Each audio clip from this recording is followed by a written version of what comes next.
We are seeing other states start to follow suit as well. Indiana is looking at gerrymandering their maps, so is Missouri. But Maryland is also doing it on the Democratic side, it seems like, and so will Virginia. Virginia said they want to squeeze three Democratic seats out. And this seat is ours. We're represented by Nicole Maliotakis here in Congressional District 11. And I think part of the reason it's getting done here in this way, they're filing a lawsuit to have the lines redrawn for this district. And the argument is that it violates our state law, our state version of the John Lewis voter rights extension of the Voter Rights Act.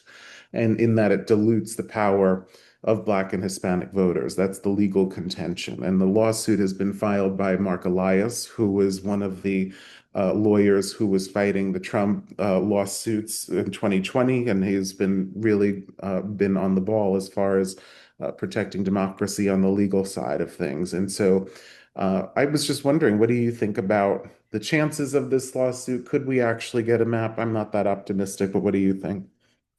I think it's plausible. Honestly, with Mark Elias representing the Staten Island voters, I do think it's plausible that we might actually get a new map to vote on or possibly just put in place. One of the things that I think is going to be very important to watch is what happens with the mayoral election and everything else that's going on there, because I think that might impact the outcome, even if not directly, but it might impact the outcome of whether or not that could be enforced if it passes. So, like, if they put the new maps into place, it's going to be a lot easier to get it done quicker with kind of the mindset of, let's say, a Democrat in the seat of the mayor.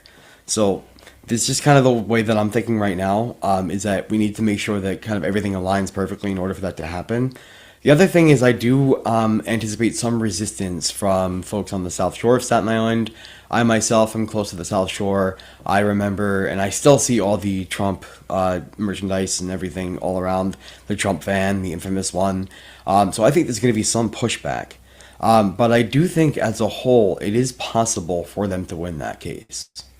I do, well, I do too. I just don't know how far it goes, and I don't know where this redistricting ends. I think one of these redistricting cases goes to the Supreme Court, and I think, if California is stopped from gerrymandering, then logic would dictate, although logic doesn't apply these days. But mainly, if California is prevented from doing that, then Texas would be too, and Virginia would be too, and so some of the others might be too. And the reason I think that we're tackling this seat in this way with this lawsuit is because New York